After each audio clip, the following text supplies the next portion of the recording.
수십 년 동안 얼었던 요셉의 마음이 녹았어요. 녹고 형들과 화해를 하고 빨리 아버지를 모셔오라고 간청을 합니다.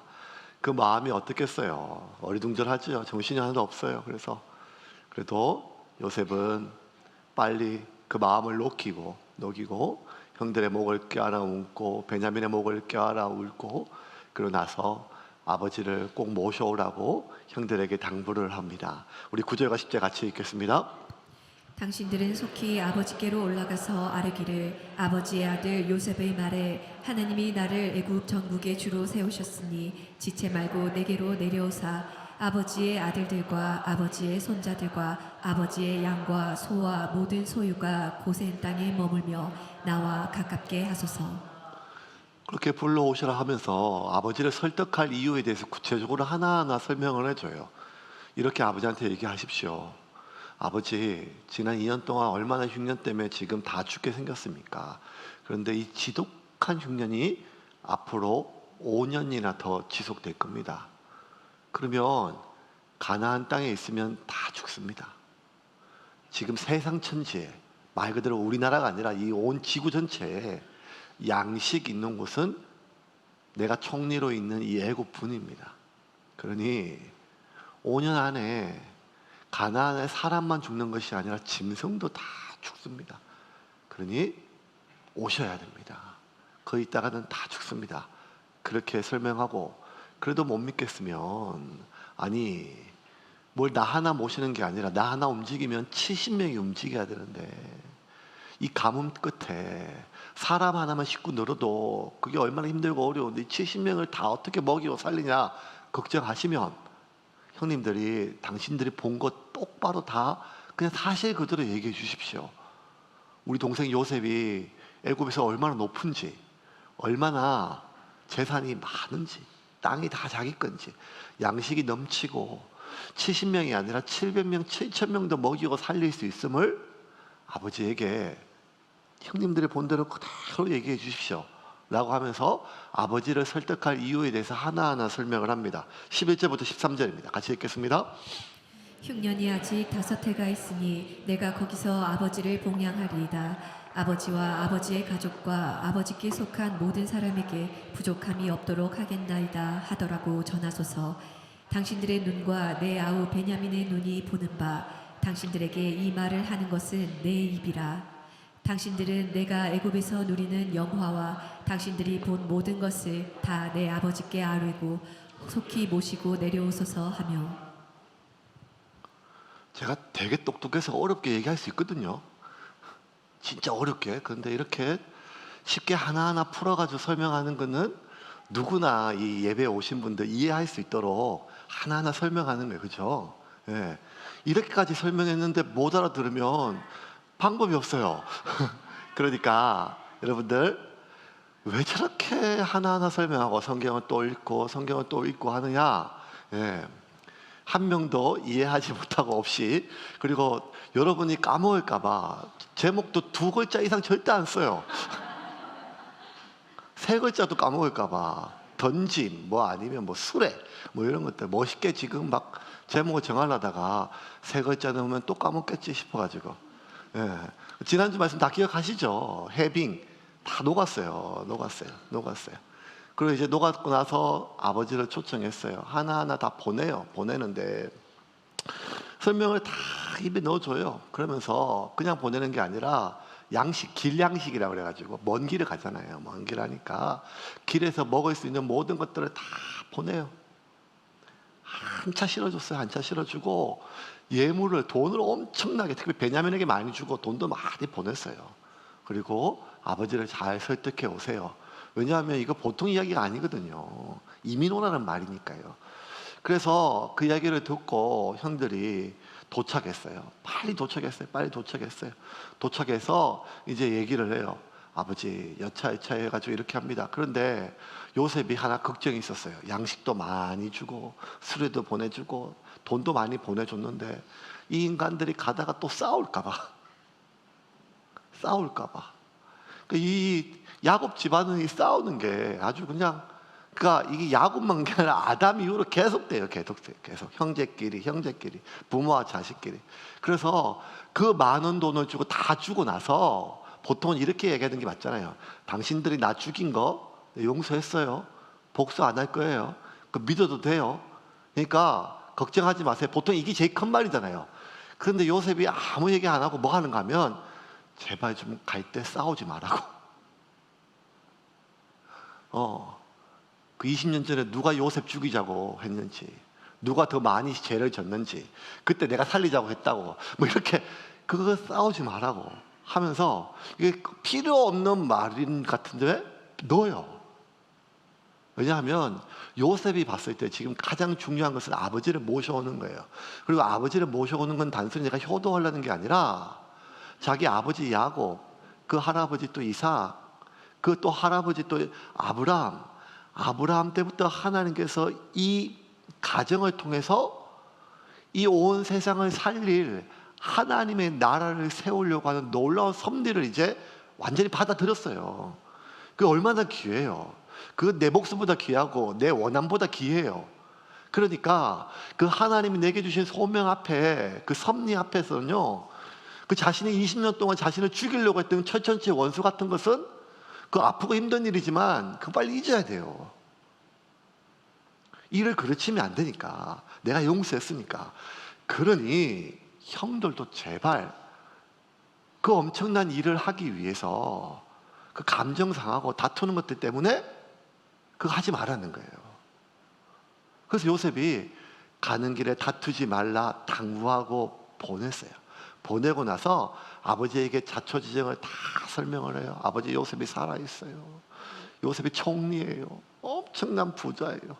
5년 동안 이 가뭄이 지속된대요. 여기 땅은 다 죽어요. 가야 돼요. 라고 이야기를 다 했어요. 25절부터 26절입니다. 같이 읽겠습니다.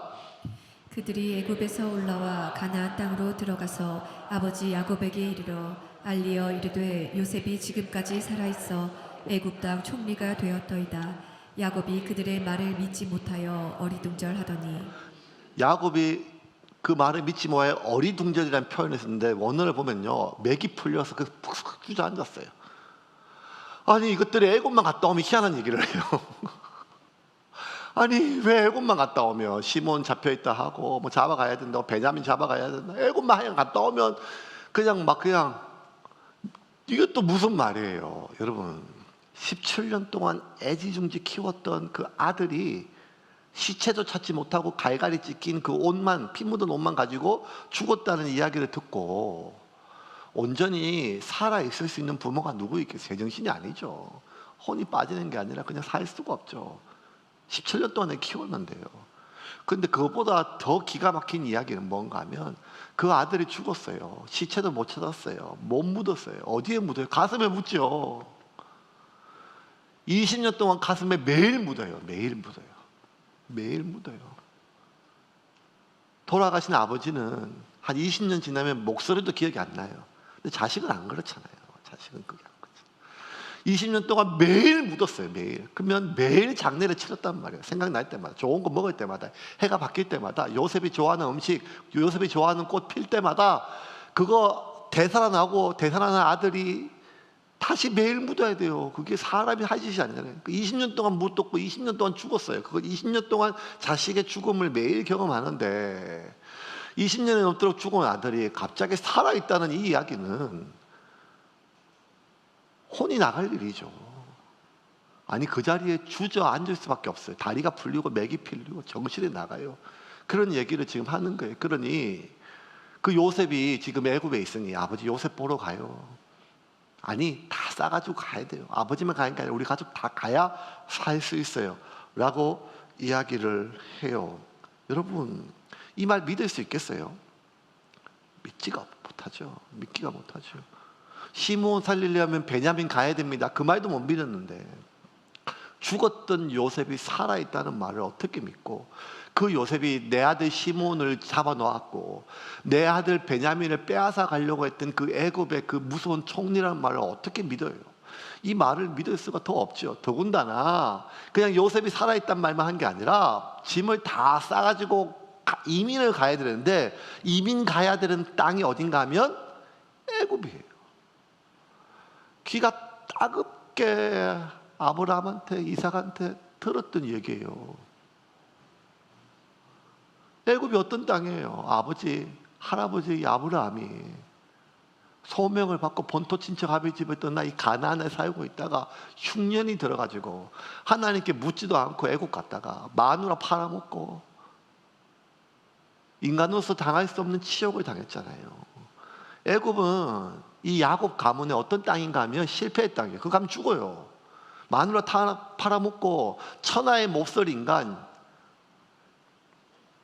치욕의 땅이에요. 상처의 땅이에요. 지우고 싶은 땅이에요. 그런데 또 가뭄이 들었다고 애굽에 가자고 하니까 야곱이 이걸 어떻게 받아들여요?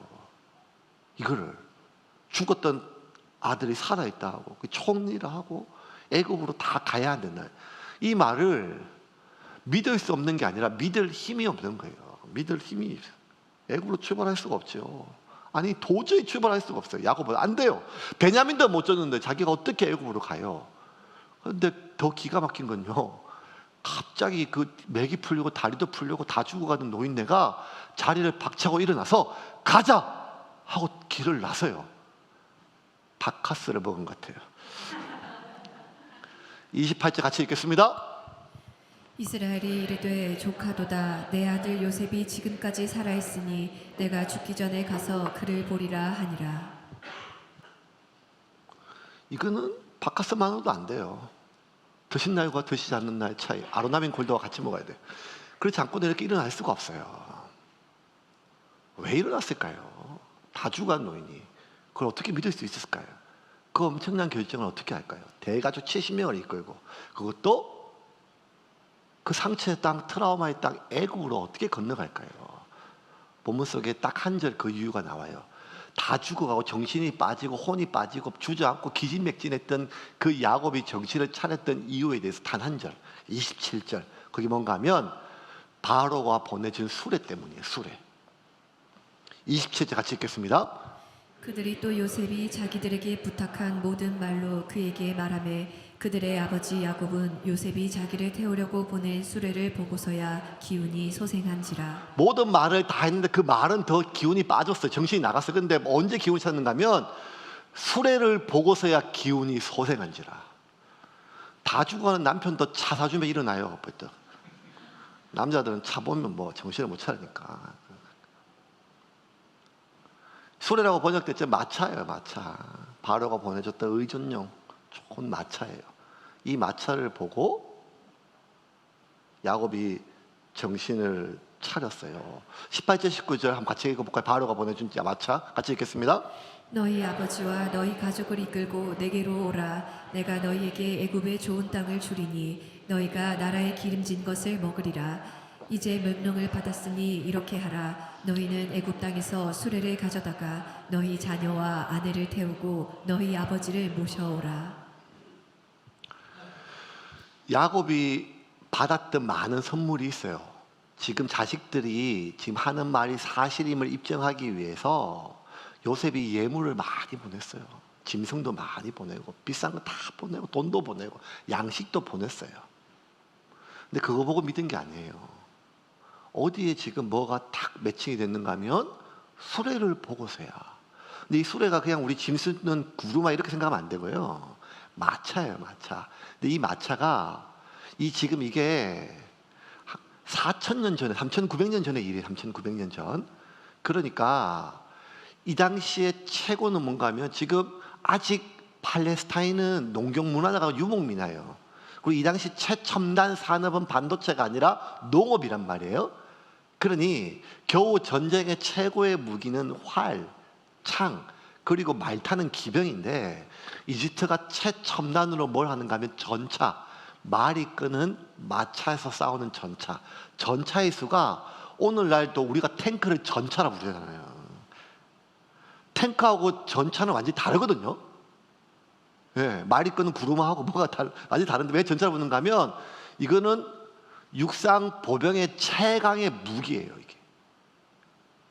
그래서 팔레스타인들은 산지가 많고 험악하기 때문에 이 마차가 움직이려면 길이 있고 평지였기 때문에 애굽 같은 그런 평평한 땅 아니면 곡창이 있는 평야 말고는 팔레스타인은 마차를 쓸 수가 없어요, 이 당시는. 그리고 굉장히 중요한 전략 무기이기 때문에 외부로 유출을 안 해요. 그 팔레스타인을 보지 못하는 거예요. 근데 그거를 바로가 보냈어요. 대단한 거죠. 그 정도면 대단한 거예요. 외국에 유출을 안 하는데 그걸 보냈으니까 그거 대단한 거예요. 그러면 자기가 지금까지 보지 못했던 애굽 말고는 볼 수 없는 그 말로만 들었던 그 수레를 마차를 봤기 때문에 아 진짜구나 라고 생각할 수 있어요. 근데 여러분 그래봤자 마차란 말이에요. 그래봤자 수레란 말이에요. 이 마차가 어떻게 죽은 아들을 살려요? 이 마차가 왜 조상 대대로 내려왔던 그 상처의 땅 가면 그냥 자손 대대로 수치를 당하고 상처가 있는 마누라까지 팔아먹어야 되는 그 애굽으로 갈 이유는 못 된단 말이에요. 그런데 도대체 이 수레가 뭐길래, 이 마차가 뭐길래 그 수레를 보고 야곱이 자식의 말들을 믿었더라 하지 않고 뭐란가 하면 기운이 소생했다 이거예요. 27절 다시 한번 볼까요? 27절 같이 보겠습니다. 그들이 또 요셉이 자기들에게 부탁한 모든 말로 그에게 말하매 그들의 아버지 야곱은 요셉이 자기를 태우려고 보낸 수레를 보고서야 기운이 소생한지라. 기운이 소생한지라, 이 말은요 마치 아담이 헐구러졌는데 하나님께서 그 코에 생기를 불어넣으니 생명이 된지라. 마른 뼈가, 에스겔의 마른 뼈가 살아나서 성령에 들어오니까 살아나는 생기가 있게 된 거라. 그러니까 이 기운이 소생한지라 이런 뜻은요 단순히 어떤 뭐 이렇게 바깥 사람 먹고 그냥 어이씨 이런 게 아니라 죽었던 것이 살아나는 부활이에요. 그 정도 강력한 말씀이에요. 그런데 도대체 이 수레가 뭐길래 죽었던 야곱의 마음속에 죽었던 요셉이 살아나고 죽었던 아들들에 대한 신뢰가 살아났을까요? 아들들이 하는 말을 몇 번씩 물어봤어요. 야곱이 도대체 무슨 말이냐? 그게 무슨 말이냐? 요셉이 살아있다니. 요셉이 살아있어요. 그게 무슨 말이냐? 다 하는 말을, 지금 아들들이 하는 말을 야곱은 다 이해했어요. 몰라서가 이해가 안 돼서가 아니에요. 근데 문제는 이게 믿을 수 없는 말이에요. 믿을 수 없는 말이에요. 아니 자식들을 못 믿어서가 아니라 신뢰하고 싶지가 아니라 믿고 싶은데 믿을 힘이 없어요. 믿을 힘이. 여러분 우리가 살다 보면요 자꾸 사람한테 당해요. 자꾸 상처를 입어요. 그럼 나도 사람 만나면 의심하고 싶지 않아요. 의심하고 싶지 않아요. 나도 사람에게 좋은 마음으로 품고 싶어요. 근데 시간이 지날수록 자꾸 배신당하고 아프고 관계에 문제가 생기고 이런 일이 반복되면 어떤 마음이 드는가 하면 이제 더 이상 내가 믿고 싶어도 사람을 믿을 힘이 없어요. 신뢰하고 싶어도 신뢰할 수가 없어요. 그러니까 이게 너무 어려운 거예요, 사람이. 야곱이 지금 그런 거예요. 자기 평생에 너무 험한 일을 많이 겪었어요. 나중에 바로 만나서 바로가 당신 몇 살입니까? 물으니까 내 인생이 이만큼 험합니다. 내 인생이 나그네의 험한 인생이라 얘기한 거니까 얼마나 험한지 모르겠어요. 그런데 그 야곱이 지금 아들들의 말을 못 믿을 힘이 없는 거예요. 그러니 이게 얼마나 어렵겠어요. 그런데 하나님이 수레를 보내주신 이유는 하나예요. 이 야곱이 미물에 불과한 수레, 마차에 불과하지만 그걸 보자 자기 안에 무너졌고 죽었던 신뢰가 회복되는 거예요. 자식들의 말과 자기 인생과 자신의 삶에 믿을 수 있는 힘이 생긴 거예요. 우리가 관계에서 제일 어려운 것은 신뢰거든요. 관계에서 제일 어려운 건 신뢰예요. 딴 거는 뭐 좀 잘 안 깨지는데 신뢰는 깨지기가 너무 쉬운데 한번 깨지면 회복되기가 너무 어려워요. 회복되기가 너무 어려워요. 회복되기가. 이게 부부간에 그래요. 부부간에. 지금 당신 말을 내가 이해 못하는 게 아니라 못 믿어서 그래요. 형제 시간에 그래요. 인간의 모든 관계 속에서 우리는 이 신뢰는 깨어지면 이 깨어진 신뢰가, 죽었던 신뢰가 살아나는 것이 너무 어려워요. 내가 당신한테 가고 싶어요. 상대방이 나한테 지금 팔을 벌리고 있어요. 그게 지금 우리가 만나면 악수하는 것이 내 손에 내 당신을 해칠 무기가 없다는 걸 보여주는 거거든요. 당신 손에 지금 나에 대한 적의가 없는 걸 알아요. 그래서 선뜻 갈 수가 없어요. 왜? 갈 힘이 없으니까요. 그 신뢰는 회복되지 않아요. 아니 왜 안 오냐? 그렇게 말할 수 있지만 그럴 수밖에 없어요. 왜냐하면 신뢰는 회복되기가 너무 어려워요. 그런데 내가 야곱이 애굽까지 갈 수 있는, 타고 갈 수 있는 수레가 필요하듯이 우리가 그 사람에게 갈 수 있는 수레가 필요해요. 그의 말을 신뢰할 수 있는 수레가 필요하단 말이에요. 그 말을 타고 그 사람한테 가야 돼요. 그 사람이 내게 보낸 그 마음을 타고 내가 가야 되는데 그냥은 내가 못 가는 거예요. 야곱한테 이 수레는 무엇인가 하면 자기 안에 무너졌던 수많은 신뢰들이 다시 살아나는 하나님의 선물이었어요. 그리고 이제 그 말을 믿고 그가 신뢰가 회복되니까 일어날 수가 있었어요. 하나님이 야곱에게 보내주신 거죠. 바로가 아니라. 근데 여러분, 오늘 본문에 수레가 하나 더 나와요. 어떤 수레인가 하면, 자, 요셉이 형들에게 마음을 녹았잖아요.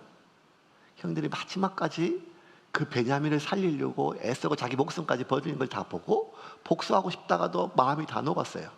마음이 녹자 요셉이 자기의 신분을 밝히고 형들한테 베냐민을 안고 형들을 안았어요. 그러면 지금 요셉은 형들을 만난 지가 굉장히 시간이 오래됐어요. 첫 번째, 두 번째 방법. 근데 형들은 지금 요셉을 처음 만난 거예요. 누군지 몰랐으니까.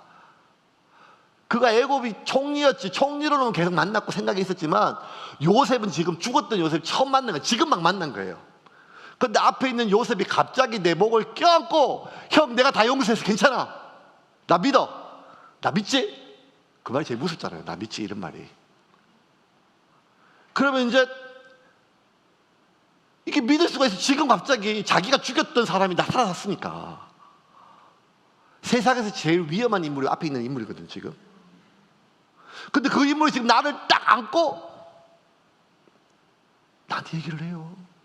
내가 다 용서했어. 하나님이 보내신 거 형들이 한 게 아니야. 지들이 한 거 지금 다 알거든요. 그때 형들이 요셉의 말을 믿을 수가 있었을까요?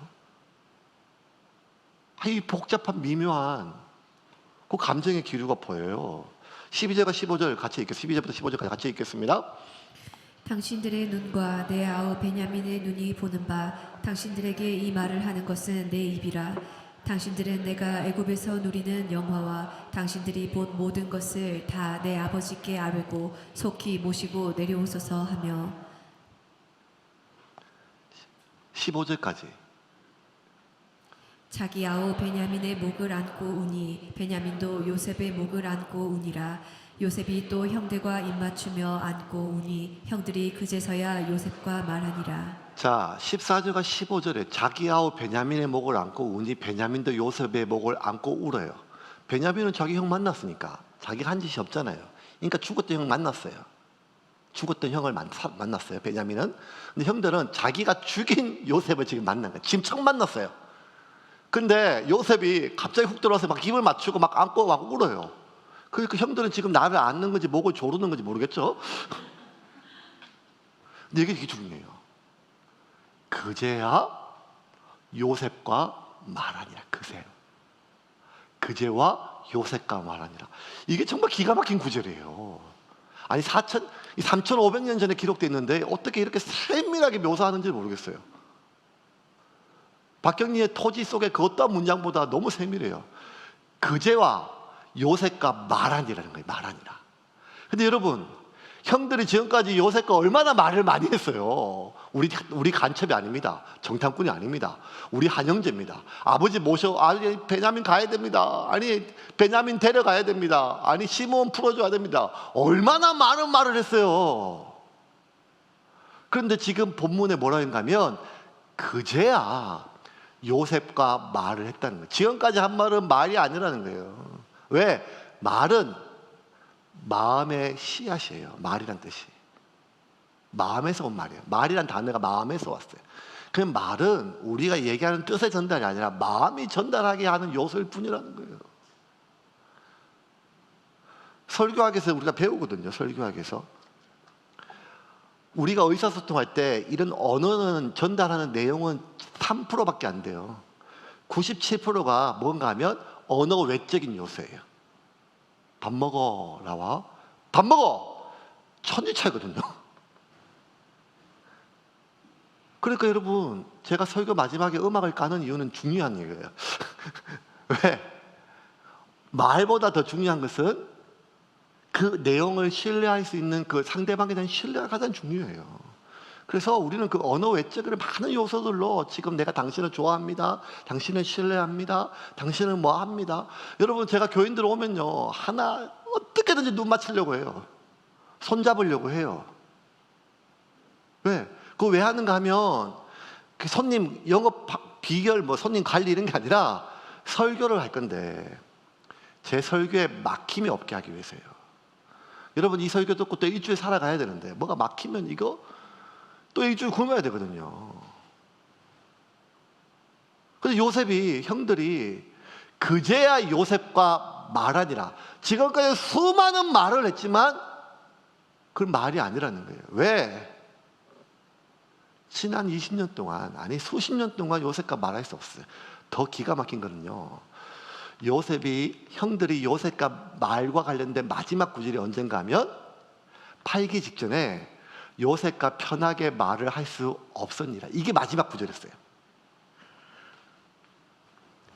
37장 4절 말씀 같이 읽겠습니다. 그의 형들이 아버지가 형들보다 그를 더 사랑함을 보고 그를 미워하여 그에게 편안하게 말할 수 없었더라. 이게 20년 전이에요. 이게 형들이 요셉과 이야기하는 것에 대한 표현의 마지막 장면이에요. 그리고 오늘 본문이에요. 지금까지는 다 총리였어요. 애굽의 총리. 요셉이 아니라. 근데 지난 20년 동안 편하게 말할 수 없었더라. 여러분 불편한 자리에 가면 왜 불편한 줄 아세요? 왜 기가 빨리고 저녁에 피곤한지 아세요? 아무리 좋은 걸 먹어도 말을 편하게 못해서 그래요. 말을 편하게. 이 말을 하면 또 어떻게 받아들일까? 두 번째는 그 말이 편하게 안 들려서 그래요. 편하게 안 들려서 그래요. 그 옷 어디서 샀어? 그러면 이쁘다고 생각할 수도 있는데 또 뭔 꼬투리 잡으려고 하냐부터 시작해가지고 그러니까 모든 에너지가 너무 힘든 거예요. 뭔가 하면 내가 하는 말을 가려야 되고 상대방이 하는 말을 계속 통역해야 되니까 통역. 얼마나 피곤해요. 그러니까 아무리 비싼 좋은 걸 먹어도 너무 피곤하고 힘들고 어려워요. 그러니 아무것도 아니고 그냥 김치 쪼가리에 밥 하나 먹어도 편한 사람하고 같이 밥 먹는 게 낫지. 그 힘들고 어렵단 말이에요. 힘들고 어렵단 말이에요. 그래서 형들이 요셉과 얘기를 편하게 말 못했어요. 왜? 말만 하면 뽀로로 달려가서 일러주니까. 아니 뽀로로 달려가서 일러주니까 말을 못하는 거예요. 그런데 이제 형들이 요셉과 말할 수 있었어요. 이제야 요셉과 말하니라. 이게 너무 기적이에요. 저는 뭐가 기적인가 하면 요셉은 자기의 마음을 녹이는데 너무 오래 걸렸고 시간이 많이 걸렸어요. 물론 그것도 짧아요. 하지만 시간이 많이 필요했는데 형들 역시 요셉한테 쌓인 게 많잖아요. 그리고 가장 위험한 거는 이제 요셉이란 말이에요. 형들은 힘도 없고 요셉은 힘을 가졌고 그러면 이 사람이 날 죽일 수도 있고 살릴 수도 있는데 이 사람을 신뢰하기는 너무 어려운데 그 순간에 수레를 탔어요. 그게 뭔가 하면 요셉이 형들의 목을 안고 우니야. 그제야 형들이 요셉과 말하니라. 그 포옹을 받았어요. 마음으로. 그 포옹을 받았어요. 이게 진짜일까? 이게 어떤 의미일까? 이게 아니라 여러분 사람이 뭐가 불편한가 하면 그 사람의 인격 때문에 내가 불편한 게 아니라 나에 대한 그 사람의 태도 때문에 불편해요. 그 사람의 인격은 별로 상관이 안 해요. 그 사람이 뭐 어떤 존재인가. 나한테만 잘하면 돼요. 그런데 우리가 뭐가 불편한가 하면 그 사람이 나를 거절할까 봐 거절하게 돼요. 그 사람이 나를 싫어할까 봐 싫어하게 되는 거예요. 굳이 내가 그를 싫어할 이유가 없어요, 사실은. 그 사람의 인격이 어떠한지 나한테 중요한 게 아니니까. 그런데 이상하게 묘하게 싸하게 나를 보는 눈빛, 나를 보는 말, 이게 나를 싫어하는 뉘앙스가 느껴져요. 그러면 우리 안에 그를 거절하게 돼요. 왜? 거절할까 봐 내가 먼저 거절해. 거절할 이유가 있는 게 아니라. 싫어할까 봐 싫어해요. 근데 이게 중요해요. 거절할까 봐 거절하는 게 아니라 거절한다는 확신을 가지고 거절해요. 싫어할까 봐 싫어하는 게 아니라 싫어한다는 확신을 가지고 싫어한다는 거예요.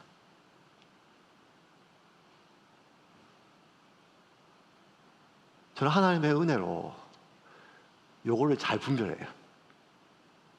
지난주에 말씀드렸잖아요. 여러분 몸이 좋다고. 얼마나 감사한지 모르겠다고.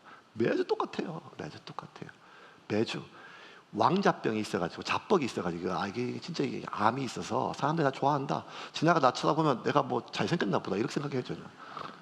근데 지나가던 사람들 대부분 저를 쳐다보는 이유는 머리가 희한해서 저를 쳐다보거든요. 저 왜 멀쩡하게 생겼는데 머리 저렇게 깎았지?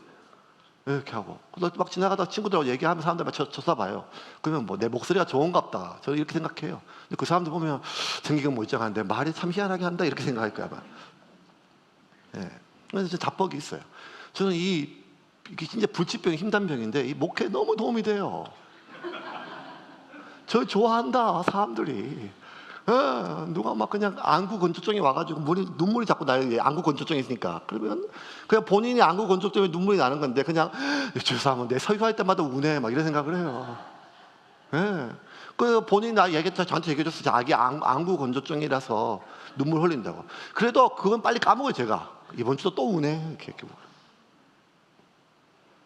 이거 오해죠. 착각이죠. 그런데 이게 저한테 너무 도움이 돼요. 날 좋아하지. 나를 신뢰하지. 왜? 내 옆에 있으니까. 이게 중요해요. 불편하죠. 어려울 수도 있어요.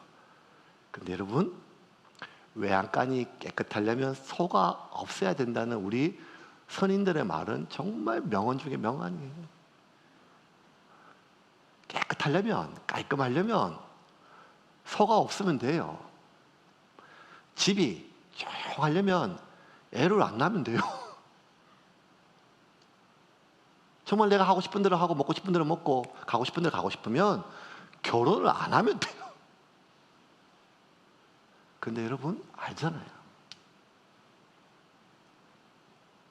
지저분한 것보다 혼자 버려진 것이 훨씬 더 고통스러워요.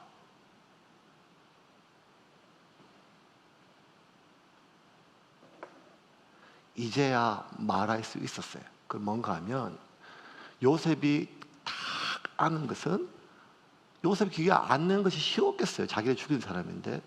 그런데 하나님이 요셉을 통해서 형들에게 준 수레죠. 이거 타고 와라. 근데 형들이 그 수레를 탔어요. 형들도 요셉을 안았어요. 그리고 그제야 요셉과 말하니라. 마음이 상하고 빈정 상하면 말도 듣기 싫어요. 눈도 맞추기 싫어요. 두고 봐라. 내가 말하나 봐라. 그런데 여러분 그 수레가 왔을 때 탔어요. 타서 형들이 요셉을 안고 그제야 평생 자기들이 돌봐줬을 때는 편하게 말 못했지만 자기가 요셉을 죽인 뒤에는 그리고 그 무서운 요셉이 내 앞에 있음에도 불구하고 이제 요셉과 말하기 시작을 했어요. 신뢰를 회복하는 데 대가가 필요해요. 꼭 기억하세요. 신뢰를 회복하는 데 대가가 필요해요. 왜 내 말을 못 믿어? 믿기가 어려워요. 왜? 그걸 인정해야 돼. 그래야 인생이 편해요. 아니 사람이 내가 살아온 삶을 알 건데 내가 어떤 사람인 줄 아는데 왜 나에 대해서 이렇게 오해하지? 내 말을 이렇게 오해하지? 여러분, 그 사람도 살려고 그래, 살려고. 또 힘든 일을 많이 겪었으니까. 초식동물 봐요. 바람에 스치는 소리만 들려도 깜짝 놀라 도망을 가잖아요. 그래서 우리는 누군가가 나를 믿어주지 않는다고, 누군가가 내 말을 오해한다고 너무 고통스러워하거나 원통할 필요가 없어요. 왜? 그거 너무 당연한 일이에요. 그리고 신뢰를 회복하는데 너무 대가가 필요해요. 오늘 본문은 나오지 않지만 이 아브라함 가족 속에서는, 이 가문 속에는 하나님이 보내신 또 수레가 하나 있어요. 첫 번째 수레. 그게 뭔가 하면 하나님이 아브라함에게 보내신 수레예요. 하나님이 아브라함 보내셨어요. 본토 친척 아비 집에서 불렀어요. 얼마나 고생 많이 했어요. 그래도 아브라함이 다 따랐어요. 자식까지 줬어요. 이삭을 길렀는데 하나님이 이삭 바치라 그래요. 그러면 아브라함 인생 속에 아브라함이 제일 믿을 수 없는, 신뢰할 수 없는 대상 중에 한 분이 누군가면 하나님이에요. 왜? 가물었을 때 애국까지 가기 전에 아무리 하나님 먹을 게 없습니다 소리 질러도 하나님 침묵하세요. 그러니까 살려고 애국 갔죠. 근데 살려고 마누라 팔아먹었는데 또 마누라 팔아먹은 놈이 됐어요. 이런 일이 본토 친척 아비 집을 떠나면 믿음의 길을 시작하면 하나님이 모든 걸 다 책임질 것처럼 그렇게 하나님 하나만 바라보고 모든 걸 떠났는데 막상 지금까지 살아보니까 아무것도 하나님 자꾸 속내를 모르겠어요. 하나님 속내를 진짜. 근데 마지막에 그 지금까지 하나님께 소원했던 모든 것이 한 방에 다 해결된 게 이삭이었어요. 100세 아들을 낳았으니까 얼마나 좋아요. 아들 볼 때마다 하나님 감사합니다. 하나님 감사합니다. 근데 어느 날 하나님이 이삭을 죽이래요. 이삭을 바치래요. 각을 떠서 목을 자르고 팔다리를 잘라 태우래요. 이걸 하나님은 어떻게 신뢰해요? 하나님이 보내신 마지막 수레예요. 그 수레 안 탈 수 있어요.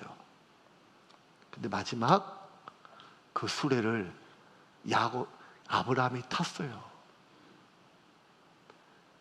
그 이삭을 치려고 손을 드는 순간 하나님 뭐라고 말씀했는가 한번 봅시다. 22장 10절부터 12절까지 같이 읽겠습니다. 손을 내밀어 칼을 잡고 그 아들을 잡으려 하니 여호와의 사자가 하늘에서부터 그를 불러 이르시되 아브라함아 아브라함아 하시는지라. 아브라함이 이르되 내가 여기 있나이다 하매 사자가 이르시되 그 아이에게 내 손을 대지 말라. 그에게 아무 일도 하지 말라. 내가 내 아들 내 독자까지도 내게 아끼지 아니하였으니 내가 이제야 내가 하나님을 경외하는 줄을 아노라. 이제야 네가 나를 경외한 줄 알라. 이제 내가 너한테 말하겠다는 거예요. 이제야. 말씀을 좀 정리하겠습니다. 오늘 본문에 수레가 3개 나와요. 45장 27절, 15절, 22장 12절 말씀. 제가 읽어볼게요. 첫 번째는 야곱이 기운을 차렸던 수레예요. 그들이 또 요셉이 자기에게 부탁한 모든 말로 그에게 말하매 그들이 아버지 야곱은 요셉이 자기를 태우려고 보낸 수레를 보고서야 기운이 소생한지라. 요셉이 또 형들과 입맞추고 안고 오니 형들이 그제서야 요셉과 말하니라. 사자가 이제 이르시되 그 아이에게 내 손을 대지 말라. 그에게 아무 일도 하지 말라. 내가 내 아들 독자까지도 내게 아끼지 아니하였으니 내가 이제야 네가 나를 경험하는 줄 아니라. 여러분, 만약에 야곱이 바로를 통해 하나님 보내신 그 수레를 안 탔으면 어떻게 했을까요? 야곱에게 요셉은 죽은 아들이에요. 부활하지 못해요. 만약에 형들이 요셉이 와락 안고 보냈던 그 수레를 타지 않았으면, 그 진심을 받지 않았으면 어떻게 했을까요? 형들에게 요셉은 여전히 자기를 복수하려고 하는 괴물로 남아있어요. 만약에 아브라함이 하나님이 보내신 마지막 수레, 독자까지 그 수레를 타지 않았으면 하나님은 어쩌면 아브라함에게 망령난 하나님으로 남을 수가 있어요. 오늘 보여있는 수레의 모습은 각기 다 다르지만 그 수레는 한 가지 공통점은 부활이에요. 기운이 솟생하고 믿음이 솟생하며 무엇보다 신뢰를 되살리는 수레예요. 그래요. 모든 사람을 믿을 수는 없어요. 그거 위험한 거예요. 어리석은 거예요. 그런데 어느 순간 하나님이 수레를 보내실 때는 그 수레에 타야 돼요. 믿을 수 없어요. 죽었던 아들이 어떻게 살아나요? 어떻게 애굽으로 또 가요?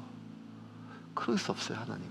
하지만 그 수레가 하나님이 보내신 거라는 확신이 들었을 때 야곱이 그 수레를 탄 것처럼 그 수레를 타야 그 모든 신뢰가 회복된 것처럼 하나님은 오늘 이 시간에도 여러분에게 수레를 보내실 것입니다.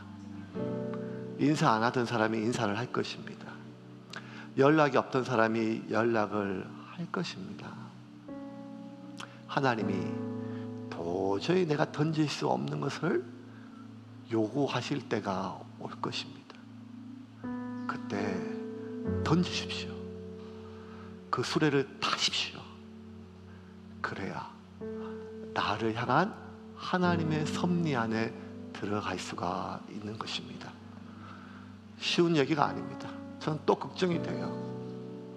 제가 이 설교를 하고 이번 주 제가 얼마나 또 시달릴까 생각을 하면 설교 한 대로 되거든요.